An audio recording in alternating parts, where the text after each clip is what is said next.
Hello friends, আশা করি তোমরা সবাই ভালো আছো।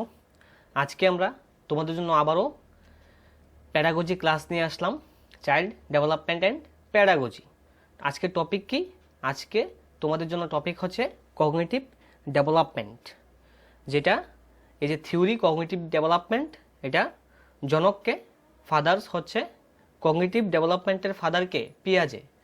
তো সেই পিয়াজের যে থিওরি কগনিটিভ ডেভেলপমেন্ট, সেই থিওরি সম্বন্ধে আজকে আমরা প্রথমে তোমাদের সামনে ডিসকাশন রাখবো।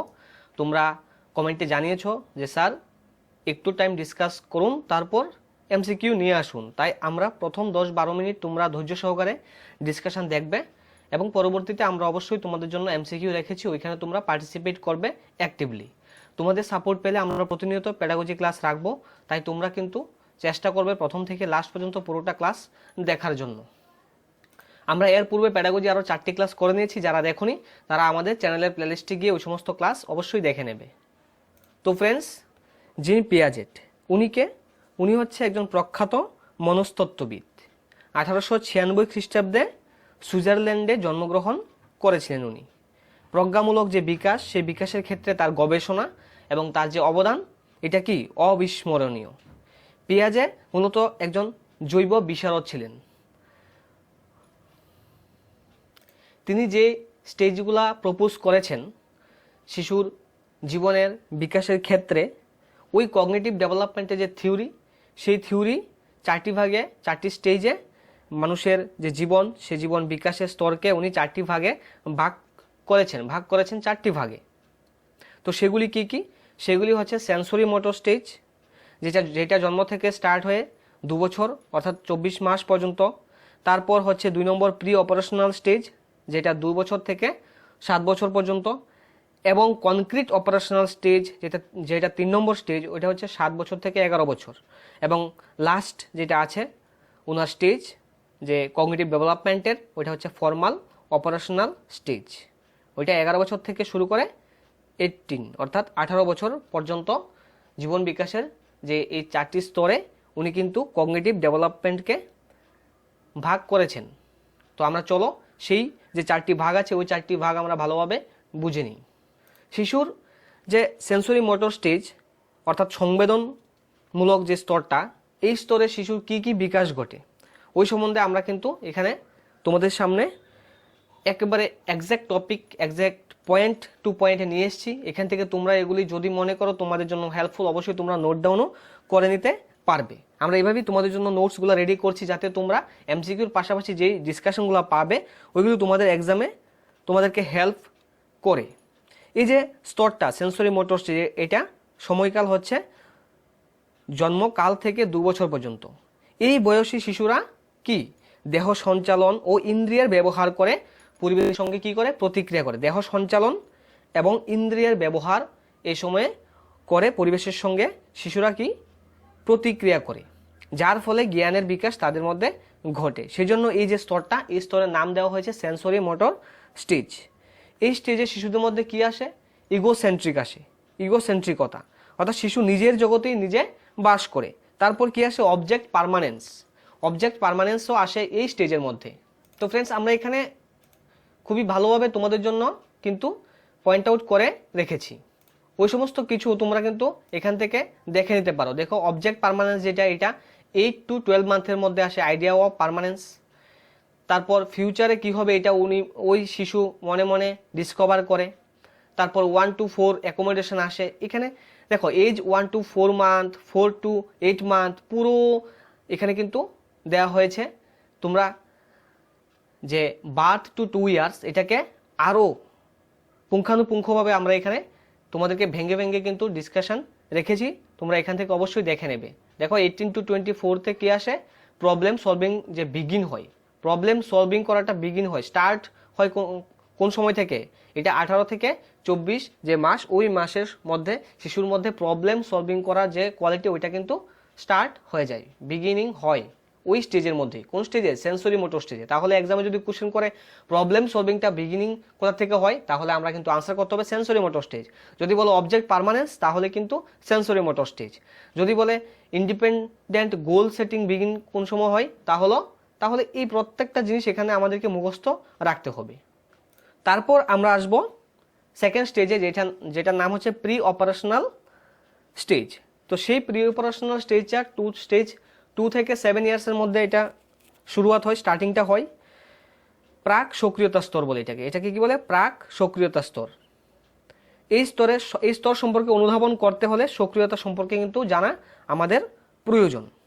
এই সময়ে শিশুর মধ্যে কি কি আসে? রিয়ালিজম আসে, বাস্তববাদটা আসে, সর্বপ্রাণবাদ অর্থাৎ অ্যানিমিজম এই সময়ের মধ্যে শিশুর মধ্যে এসে থাকে। সর্বপ্রাণবাদ যেটাকে বলে অ্যানিমিজম, রিয়ালিজম, বাস্তববাদ এই সময়ে কিন্তু শিশুর মধ্যে কি হয়? ডেভেলপড হয়। এবং ভোকাবুলারি যে ডেভেলপ এটাও কিন্তু এই সময়ই হয়ে থাকে। 200 থেকে 2000 ওয়ার্ড পর্যন্ত কিন্তু ওই সময়ে শিশুরা শিখতে পারে এবং ইমাজিন করা শিখে। এই সেকেন্ড স্টেজ যেটা প্রি অপারেশনাল পিরিয়ড থেকে ইমাজিন করতেও শিখে নেই শিশুরা। তারপর আমরা যদি থার্ড স্টেজে আসি, এখানে বলা হচ্ছে কি concrete operational stage. Concrete operational স্টেজকে বলে সক্রিয়তামূলক স্তর। এই সক্রিয়তামূলক স্তরটা 7 থেকে 11 বছর পর্যন্ত এটা সময়সীমা। এই স্তরের চিন্তাধারার সঙ্গে প্রাক সক্রিয়তামূলক চিন্তাধারা বেশ পার্থক্য কিন্তু আমরা লক্ষ্য করি।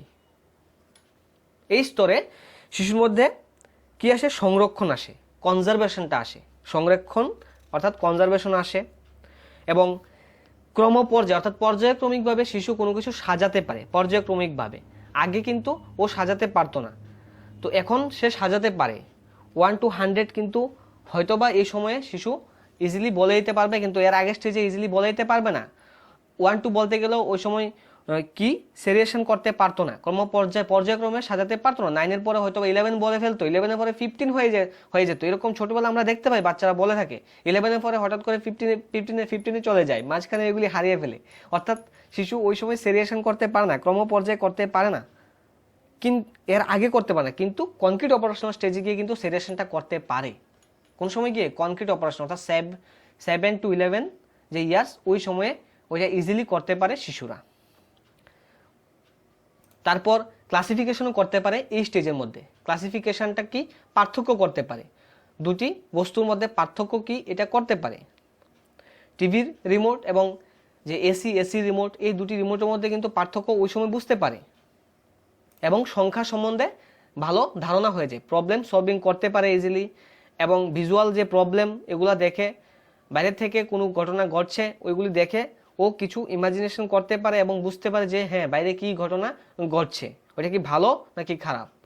তো যদি আমরা মূলত বলি তাহলে এই স্টেজে কি আসে? সংরক্ষণটা আসে, কনজারভেশনটা আসছে, সিরিয়েশন আসছে, ক্লাসিফিকেশন আসছে, নাম্বার কনসেপ্টও এই স্টেজে চলে শিশুদের মধ্যে। তারপর আমরা লাস্ট স্টেজে যদি আসি, এখানে দেখছি কি ফর্মাল অপারেশনাল স্টেজ, যেটা 11 থেকে 18 ইয়ার্স হবে এখানে। তো ফর্মাল অপারেশনাল স্টেজে বলছে 11 to 18 ইয়ার্স, এইটা হচ্ছে ফর্মাল অপারেশনাল যে সময়কালটা।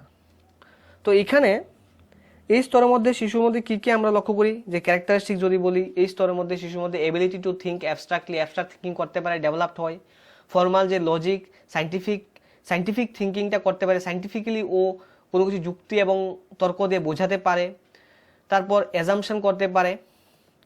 তারপর যে ফিজিওলজিক্যাল চেঞ্জ এটা শিশুর মধ্যে ওই সময় আসে এবং নিজের স্বাস্থ্য সম্পর্কে ও কনসিয়াসনেস ওর মধ্যে আসে। সোশিয়ালাইজেশনটা ওই স্টেজ থেকে স্টার্ট হয়, ম্যাচুরেশনটা স্টার্ট হয় ওই স্টেজ থেকে শিশুর মধ্যে।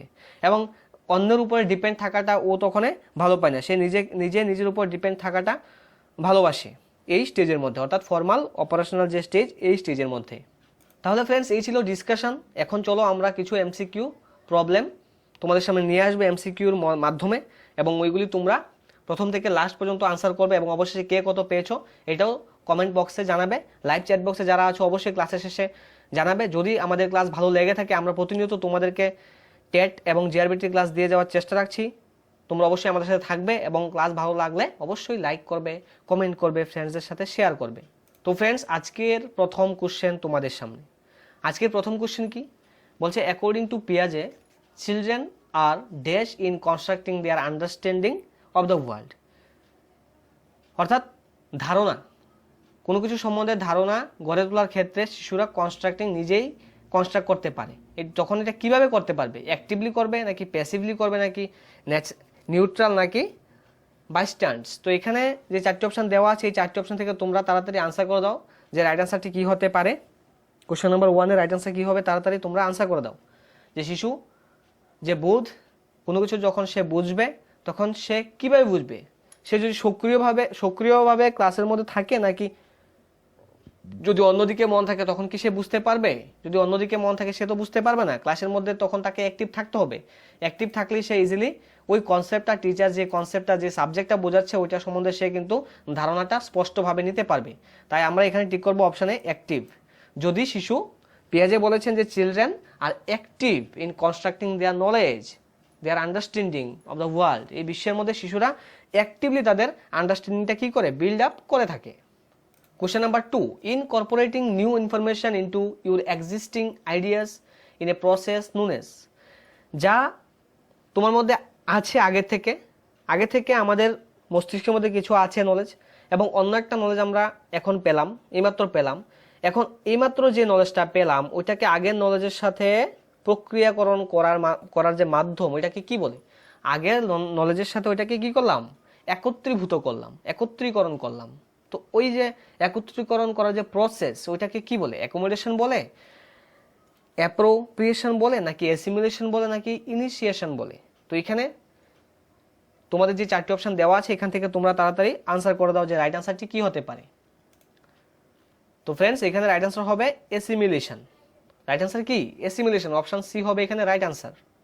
Question number 3, 2 containers hold the same amount, দুইটা কন্টেনার অর্থাৎ মনে করো দুইটা পাত্রের মধ্যে সমান অ্যামাউন্টে কিছু রাখা হয়েছে, বাট জেইন একজন ব্যক্তি, এখানে ওই জেইন থিংস, সে চিন্তা করলো দ্যাট দ্য টলা, যে তারটা একটু বড়, স্কিনিয়ার গ্লাস হোল্ডস মোর, যে তার যে গ্লাস, এই গ্লাসের মধ্যে কি আছে, বেশি আছে। দিস ইজ নোন এজ, এই যে থিঙ্কিংটা তার মধ্যে ডেভেলপড হয়েছে, যে দুইটা কন্টেনারের মধ্যে সমান আছে বাট ও চিন্তা করছে বেশি আছে ওর যে পাত্রটা ওইটার মধ্যে, তাহলে ওইটাকে কি বলে? Question number 3, right answer is, এখানে হবে কি হবে? Question number 3 accommodation. অর্থাৎ যে পাত্রের মধ্যে যে তার যে পাত্র, জেনের যে পাত্র, ওই পাত্রের মধ্যে কিন্তু সমান পরিমাণ আছে, এবং স্কিনিয়ার যে পাত্র আছে ওইটার মধ্যে সম পরিমাণ আছে, কিন্তু তারা একজন থিঙ্ক করছে যে একটার মধ্যে বেশি আছে। তো এই যে থিঙ্কিং করাটা ওর, এটাকে বলে অ্যাকোমোডেশন। তার থিঙ্কিং এর মধ্যে কি অন্য একটা আলাদা থিঙ্কিং চলে এসছে, ও তার আন্ডারস্ট্যান্ডিং, তার নলেজকে কাজে লাগিয়ে দেখতে পেলো যে ওইটার মধ্যে বেশি আছে। তো তার নলেজ ঠিকও হতে পারে, ভুলও হতে পারে, কিন্তু সে যে তার মস্তিষ্কের মধ্যে এই জিনিসটা নিয়ে অ্যাড করেছে যে না, ওর যে পাত্রটা আছে ওর মধ্যে বেশি আছে, এটাকে বলা হয়েছে এখানে accommodation. Question number 3, right answer is option A. Question number 4, Jean Piaget was a, Jean Piaget কি চাইল্ড সাইকিয়াট্রিস্ট, নাকি সোশিয়াল সাইকোলজিস্ট, নাকি বায়োলজিস্ট, নাকি জেনেটিক এপিস্টেমোলজিস্ট? তো এখানে কোশ্চেন নাম্বার 4 এ যে 4টি অপশন আছে তোমরা আনসার করে দাও কমেন্ট বক্সে তাড়াতাড়ি। তো ফ্রেন্ডস, এখানে রাইট আনসারটি কি হবে? কোশ্চেন নাম্বার 4 এর রাইট আনসার হবে অপশন ডি, জেনেটিক এপিস্টেমোলজিস্ট হচ্ছে জিন Piaget. Question number 4, the ability to think abstractly and systematically solve problems emerged during the ability to think abstractly, abstract thinking করার জন্য এবং systematically যে প্রবলেম সলভ করার জন্য, যে এটা কোন স্টেজে করতে পারে তারা? শিশু অ্যাবস্ট্রাক্ট থিঙ্কিং করতে পারে এবং সিস্টেমেটিক্যালি প্রবলেমও সলভ করতে পারে, কোন স্টেজে করতে পারে? 4টি অপশন দেওয়া আছে, তোমাদের সাথে আমরা উপরে ডিসকাশনও করে নিয়েছিলাম। তোমরা অবশ্যই আনসার করতে পারবে, একটু বুদ্ধি খাটাও, অবশ্যই পারবে। Question number 5, right answer is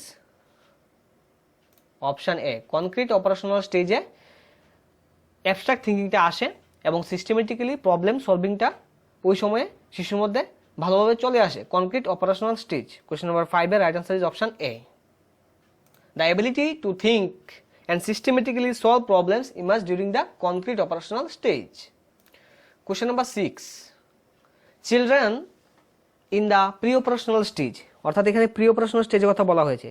pre operational স্টেজের মধ্যে have difficulty taking the perspective of another person, একটু ডিফিকাল্টি লক্ষ্য করা যায় অ্যানাদার পারসন বা অন্য কোনো ব্যক্তির ক্ষেত্রে একটা শিশু ডিফিকাল্টি ফেস করে অনেক সময়। ওই ডিফিকাল্টি ফেস করাটাকে কি বলে? প্রি অপারেশনাল স্টেজে কোন ক্ষেত্রে ডিফিকাল্টি ফেস করে? প্রি অপারেশনাল স্টেজে শিশু কোন ক্ষেত্রে, 4টি অপশন দেওয়া আছে, ডিফিকাল্টি ফেস করে কোন ক্ষেত্রে?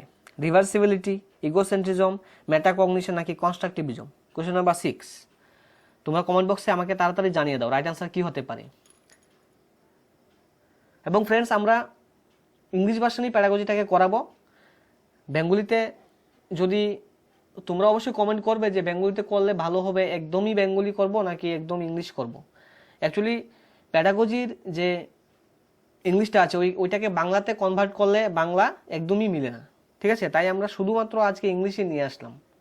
তো তোমরা অবশ্যই পারবে, কারণ প্যাডাগজিটা আমি দেখতে পেয়েছি বাংলাতে টার্মগুলো একটু হার্ড থাকে, ইংলিশে করলে হয়তোবা তোমরা বুঝবে, তাই শুধুমাত্র ইংলিশে নিয়ে আসলাম। তবেও তোমরা জানাবে অবশ্যই কমেন্ট বক্সে যে কিভাবে করলে ভালো হবে। যদি বাংলাতে করা যায় তো আমরা আগামীতে বাংলাতে করার চেষ্টা রাখবো, কিন্তু ইংলিশে করলে ভালো হয়, তাই আমরা ইংলিশে নিয়ে আসার চেষ্টা রাখছি। তো দেখা যাক, তোমরা অবশ্যই কমেন্টে জানাবে কোশ্চেন নাম্বার 6 এর রাইট আনসার কি? Option A, reversibility. Question number 7, children actively construct their understanding of the world. এই যে স্টেটমেন্ট, এটা কে দিয়েছে? চিলড্রেন অ্যাক্টিভলি তাদের কি আন্ডারস্ট্যান্ডিংটা কনস্ট্রাক্ট করতে পারে ওয়ার্ল্ডের মধ্যে। তাহলে এই কথাটা কে বলেছে? পিয়াজে বলেছে, পেভলভ, কোলবার্গ নাকি Skinner? Question number 7, right answer is option A, পিয়াজে। পিয়াজে এই স্টেটমেন্টটি দিয়েছেন যে children actively construct their understanding of the world. Question number 8, according to পিয়াজে in which stage a child displays object permanence. আমরা প্রথমেই ডিসকাশনে করে নিয়েছি যে অবজেক্ট পারমানেন্সটা কোন স্টেজে আসে শিশুর মধ্যে। এখানে 4টি স্টেজ দেওয়া আছে, তোমরা তাড়াতাড়ি টেক করে ফেলো, তাড়াতাড়ি কমেন্ট বক্সে আমাকে জানিয়ে দাও। অবশ্যই তোমরা এটা সবাই পারবে এবং খুবই গুরুত্বপূর্ণ কোশ্চেন। এটা কিন্তু বিভিন্ন বার এক্সামে প্রিভিয়াস ইয়ারে কিন্তু এসছে। সিটেট যদি তোমরা ফলো করো তাহলে দেখবে এই কোশ্চেনটা কিন্তু আসে পরীক্ষাতে। তো কোশ্চেন নাম্বার 8, রাইট আনসার কি হবে? অপশন সি, সেন্সরি মোটর স্টেজে কিন্তু অবজেক্ট পারমানেন্সটা শিশুর মধ্যে চলে আসে। সকল বস্তুর মধ্যে কি অবজেক্ট পারমানেন্স, অর্থাৎ এটা পারমানেন্ট, এটার কোনো ধ্বংস হতে পারবে না, এটা হারাবে না, এরকম ভাবে শিশু অবজেক্ট পারমানেন্সটা শিশুর মধ্যে তখনই আসে সেন্সরি মোটর স্টেজে। Question number 9, in the context of language development which of the following areas was understanding by পিয়াজে। ল্যাঙ্গুয়েজ ডেভেলপমেন্টের ক্ষেত্রে কোন এরিয়াটা ভালোভাবে এখানে পিয়াজে সেন্ট্রিক স্টেজ, ল্যাঙ্গুয়েজ ডেভেলপমেন্টটা নাকি active construction by the child নাকি হেরিডিটি নাকি সোশিয়াল ইন্টারেকশন? তো ল্যাঙ্গুয়েজ ডেভেলপমেন্টটা অ্যাকচুয়ালি ল্যাঙ্গুয়েজটা যখন আসে তখনই কিন্তু সোসাইটির সাথে চলে আসে। ল্যাঙ্গুয়েজ ডেভেলপমেন্ট সোসাইটির মধ্যে ভালো হয় শিশুর, তাই এখানে রাইট আনসার হবে সোশিয়াল ইন্টারেকশন। সোশিয়াল ইন্টারেকশনের মাধ্যমে কিন্তু ল্যাঙ্গুয়েজের আন্ডারস্ট্যান্ডিংটা ভালোভাবে শিশুর মধ্যে চলে আসে। কোশ্চেন নাম্বার 9 এর right answer is option D. Question number 10, fitting new information into existing schema. স্কিমার মধ্যে যা ইনফরমেশন আছে সেই ইনফরমেশনের সঙ্গে আরও নতুন করে কিছু ইনফরমেশন ফিটিং করাটাকে কি বলে? অ্যাকোমোডেশন বলে, ইকুইলিব্রিয়াম বলে, ইকুইলিব্রেশন বলে নাকি অ্যাসিমিলেশন নাকি organization? Question number 10, right answer কি? তাড়াতাড়ি আনসার করে দাও। এক্সিস্টিং আছে নলেজ, তার সঙ্গে আরও কিছু ফিটিং করাটাকে কি বলবে? অবশ্যই অ্যাসিমিলেশন বলবে। কোশ্চেন নাম্বার 10 এর রাইট আনসার হবে option C. Question number 11, according to Piaget's theory which one of the following will not influence cognitive development. Cognitive ডেভেলপমেন্টের সঙ্গে কোনটা ইনফ্লুয়েন্স করে না? কোনটার কথা কিন্তু এখানে পিয়াজে মেনশন করেনি তার কগনিটিভ ডেভেলপমেন্টের মধ্যে? কোশ্চেন নাম্বার 11, রাইট আনসার কি হবে? পিয়াজে গুরুত্ব দিয়েছে কগনিটিভ ডেভেলপমেন্টের ক্ষেত্রে, কিন্তু পিয়াজে কিন্তু তার সোসাইটির সম্বন্ধে কিছু বলেনি, তাই আমরা এখানে ইনফ্লুয়েন্স করেনি। পিয়াজে সোসাইটি সম্বন্ধে কিছু বলেনি, সোসাইটিকে বেশি একটা এখানে উনি গুরুত্ব দেয়নি, তাই এখানে রাইট আনসার হবে সোশিয়াল এক্সপিরিয়েন্স। সোশিয়াল এক্সপিরিয়েন্সের কথাটা কিন্তু কগনিটিভ ডেভেলপমেন্টের থেকে মধ্যে ওনার থিওরির মধ্যে উনি বলেননি। উনি শিশুরা নিজের থেকে শিখবে, কনস্ট্রাক্ট করবে নলেজ নিজের থেকে, ওইটার উপরেই বেশি গুরুত্ব কিন্তু উনি দিয়েছেন। কোশ্চেন নাম্বার 12, অ্যাকর্ডিং টু পিয়াজে এ চাইল্ড বিটুইন 2 to 7, 2 থেকে 7 বছরের যে স্টেজ ওটাকে কোন স্টেজ বলে? 2 থেকে 7 বছর, 2 বছর থেকে 7 বছরের যে সময়কাল ওটা কোন স্টেজ? ফর্মাল অপারেশনাল স্টেজ আছে দেওয়া, কনক্রিট আছে operational stage, sensory motor stage দেওয়া আছে, প্রি অপারেশনাল স্টেজ দেওয়া আছে। তো কোশ্চেন নাম্বার 12 এর রাইট আনসার কি হবে? ইয়েস, তোমরা হ্যাঁ রাইট আনসার করেছো। এখানে অপশন ডি হবে, প্রি অপারেশনাল স্টেজটা হচ্ছে 2 থেকে 7 বছরের মধ্যে। অপশন ডি হবে কোশ্চেন নাম্বার 12 এর right answer. Question number 13, during 6 to 10 years children start taking interest in, 6 থেকে 10 বছরের সময়, ওই সময়টাকে সময়ের মধ্যে শিশুর ইন্টারেস্ট বাড়ে কোনটার মধ্যে? রিলিজিয়নের মধ্যে, হিউম্যান বডির মধ্যে, সেক্সের মধ্যে, নাকি স্কুল? তো friends, question number 13 right answer is option D. 6 থেকে 10 বছরের মধ্যে শিশুরা স্কুলে যেতে ভালোবাসে, স্কুলে যেতে ইন্টারেস্ট পায়, স্কুলের পরিবেশে খুব ভালো ওরা কিন্তু সময় কাটায়। আমরা জানি 6 বছর হলে আমরা বাচ্চাদেরকে স্কুলে ভর্তি করে দিই। তো 6 থেকে 10 ওই সময়টাতে শিশুরা ইন্টারেস্ট, এই 4টি অপশন থেকে সবচেয়ে যদি আমরা অ্যাপ্লিকেবল বলি তাহলে কিন্তু এখানে অ্যাপ্রোপ্রিয়েট আনসারটা হবে school. Question number 14, for primarily school children which of the following is better? Video সিমুলেশনের মাধ্যমে স্কুল চিলড্রেনদেরকে শিক্ষা দিলে ভালো, নাকি ডেমনস্ট্রেশনের মাধ্যমে, নাকি হ্যান্ডস অন এক্সপিরিয়েন্স, নাকি হাতে ধরিয়ে তাদেরকে শেখা, নাকি অল অফ দিস, নাকি সবগুলি এখানে সঠিক? কোশ্চেন নাম্বার 14 রাইট আনসার কি? যারা প্রাক প্রাইমারি অর্থাৎ যারা প্রাইমারি স্টেজে পড়াশোনা করছে, ছোট বাচ্চা, তাদের কথা বলা হচ্ছে এখানে। তাদেরকে ভিডিওর মাধ্যমে শেখালে তাদের ভালো হবে, ডেমনস্ট্রেশনের মাধ্যমে শেখালে ভালো হবে, নাকি হ্যান্ডস অন এক্সপিরিয়েন্সের মাধ্যমে শেখাবে, হাতে ধরে শেখা? তো অবশ্যই ফ্রেন্ডস এখানে রাইট আনসারটি হবে অপশন সি, হাতে ধরে শেখাতে হয় ছোট বাচ্চাদেরকে। তাদেরকে ভিডিও চালিয়ে রাখলে তারা কিন্তু সবকিছু দেখে বুঝতে পারবে না, ডেমনস্ট্রেশনও বুঝতে পারবে না। ইজিলি যদি ক্যাচ করতে হয়, ইজিলি যদি তাদেরকে শেখাতে হয়, তাহলে হ্যান্ডস অন এক্সপিরিয়েন্সটা সবচেয়ে বেশি কার্যকরী। Question number 15, which is the place where the child's cognitive development is defined in the best way? কোন স্থানের মধ্যে, কোন প্লেসের মধ্যে সবচেয়ে ভালো কগনিটিভ ডেভেলপমেন্টের বিকাশটা ঘটে থাকবে? প্লেগ্রাউন্ডের মধ্যে, স্কুল এন্ড ক্লাসরুমের মধ্যে, অডিটোরিয়ামের মধ্যে, নাকি বাড়ির মধ্যে? 4টি অপশন দেওয়া আছে তোমাদের সামনে। খুবই গুরুত্বপূর্ণ কোশ্চেন কিন্তু এটা, আন্ডারস্ট্যান্ডিং লেভেল থেকে কোশ্চেন করা হয়েছে। তোমরা সবাই আনসার করবে, তাড়াতাড়ি আনসার করে দাও।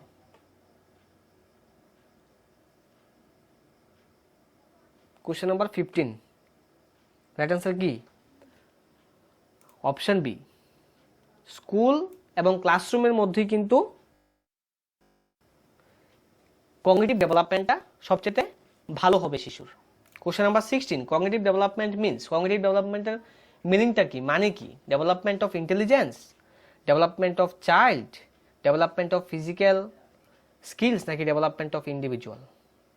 4টি অপশন আছে, তোমরা তাড়াতাড়ি আমাকে কমেন্ট বক্সে আনসারটা জানিয়ে দাও এবং অবশেষে জানাবে অবশ্যই কে কত পেয়েছো, এবং অবশ্যই জানাবে যে শুধুমাত্র ইংলিশে আনলে হবে নাকি অ্যাকচুয়ালি ইংলিশ থেকে বাংলা কনভার্ট করলে এটা খুব ভালো একটা বাংলা আসে না, এটা আরও বেশি খারাপ লাগে দেখতে। আর যদি শুধুমাত্র বাংলাতে টাইপ করে কোশ্চেন আনতে হয় তাহলে সময় বেশি দরকার। তো তোমরা অবশ্যই জানাবে যে কিভাবে করলে তোমাদের ভালো হবে। আমরা টেটের অন্যান্য ক্লাসও তোমাদের সাথে করাচ্ছি, history, geography, constitution, Bengali class কিন্তু দিয়ে আসছি প্রতিনিয়ত। তোমরা যারা টেটের আছো অবশ্যই তোমাদের যারা টেট দেবে ফ্রেন্ডস, তাদের সাথে অবশ্যই আমাদের ক্লাসগুলি শেয়ার করবে। আমরা প্রতিনিয়ত চেষ্টা চালিয়ে যাচ্ছি তোমাদেরকে ভালো কিছু দেওয়ার জন্য। আমাদের মধ্যে ভুলভ্রান্তি থাকতেই পারে, আমরাও তোমাদের সাথে কিন্তু শেয়ার করছি সবগুলি জিনিস। তো তোমরা অবশ্যই আমাদেরকে সাপোর্ট করবে, সাজেস্ট করবে কিভাবে করলে ভালো হয়, তোমাদের কিভাবে করলে তোমরা হেল্পফুল হবে। কোশ্চেন নাম্বার 16 এর রাইট আনসারটি কি? Option A, development of intelligence, এটা হবে এখানে right answer. Question number 17, gang age, কোন সময়কালটাকে গ্যাং এজ বলে? ইনফেন্সি, চাইল্ডহুড, অ্যাডোলেসেন্স, নাকি মিডল এজ? কোনটাকে গ্যাং এজ বলে? এখানে 4টি অপশন দেওয়া আছে, তোমরা তাড়াতাড়ি কমেন্ট বক্সে আমাকে জানিয়ে দাও রাইট আনসার কি হতে পারে। গ্যাং এজ বলে কোন সময়কালটাকে? তো ফ্রেন্ডস, গ্যাং এজ বলে কোন সময়কালটাকে? Question number 17 right answer is option B, childhood, শৈশবকালকে বলে gang age. Question number 18, according to পিয়াজে during the first stage of development, তাহলে ফার্স্ট স্টেজ কোনটা? সেন্সরি মোটর স্টেজ, বার্থ থেকে 2 ইয়ার্স। আমরা আগেই ডিসকাশনে জেনে নিয়েছি a child learns best. So শিশু বেস্ট শিখতে পারবে কিভাবে? সেন্সরি মোটর স্টেজে। সেন্সরি মোটর স্টেজে শিশুকে বেস্ট যদি শেখাতে হয় কিভাবে শেখাবো? বাই ইউজিং দ্য সেন্সের মাধ্যমে শেখাবো, নাকি কম্প্রেহেন্সিং নিউট্রাল ওয়ার্ডের মাধ্যমে, নাকি থিঙ্কিং অর্থাৎ অ্যাবস্ট্রাক্ট থিঙ্কিংয়ের মাধ্যমে, নাকি applying newly acquired knowledge of ল্যাঙ্গুয়েজের মাধ্যমে? অবশ্যই কোশ্চেন নাম্বার 18 এর রাইট আনসার কিন্তু অপশন এ হবে, কারণ সেন্সরি মোটর স্টেজে সেন্সের মাধ্যমে কিন্তু বাচ্চারা সবচেয়ে বেশি শেখে। তো আমরা সেন্সের মাধ্যমে ওই স্টেজে শিশুদেরকে শেখাতে হবে। তো ফ্রেন্ডস, এই ছিল আজকের কোশ্চেন। তোমরা কে কত পেয়েছো, 18টি কোশ্চেনের মধ্যে তোমরা কে কত পেয়েছো অবশ্যই আমাদেরকে কমেন্টের মাধ্যমে আমাদেরকে জানিয়ে দাও। এবং যদি ক্লাস ভালো লেগে থাকে অবশ্যই লাইক করবে, ফ্রেন্ডসদের সাথে শেয়ার করবে, এবং যারা এখনো পর্যন্ত আমাদের চ্যানেলকে সাবস্ক্রাইব করেনি অবশ্যই সাবস্ক্রাইব করে নেবে। বিকজ আমরা আমাদের চ্যানেলে কিন্তু তোমাদের জন্য জিআরবিটি পুরো সিলেবাস কভার করার চেষ্টা রাখছি। জিআরবিটিতে আমরা প্রতিনিয়ত ক্লাস দিয়ে এসেছি, এখনও দিয়ে আসছি। এক্সাম হবে, হয়তো একটু লেট হবে, বাট এক্সামের প্রিপারেশনটা কিন্তু আমরা বন্ধ করিনি। আমরা যেমনটা তোমাদের সাথে প্রমিস করেছি, আমরা জিআরবিটি ক্লাসও করেছি, এবং যেমনটা বলেছি টিআরবিটি ক্লাস আনবো, আমরা টিআরবিটি ক্লাসও কিন্তু মে মাসের 1 থেকে করা স্টার্ট করে দিয়েছি। এবং তোমরা আমাদের চ্যানেলে ভিজিট করে দেখতে পারবে ওখানে কতগুলি ক্লাস আমরা টেটের কিন্তু আজ পর্যন্ত করে নিয়েছি। তো তোমরা ওই সমস্ত ক্লাস অবশ্যই দেখবে, কারণ তোমাদের জন্য এগুলি খুবই হেল্পফুল। তো ফ্রেন্ডস, সবাই ভালো থাকবে, সুস্থ থাকবে, এবং এভাবে আমাদেরকে সাপোর্ট দিয়ে যাবে। আবারও তোমাদের সবাইকে অসংখ্য ধন্যবাদ জানিয়ে আজকের ক্লাস এখানেই শেষ করছি। পরের ক্লাসে আবারও দেখা হবে। Thank you all.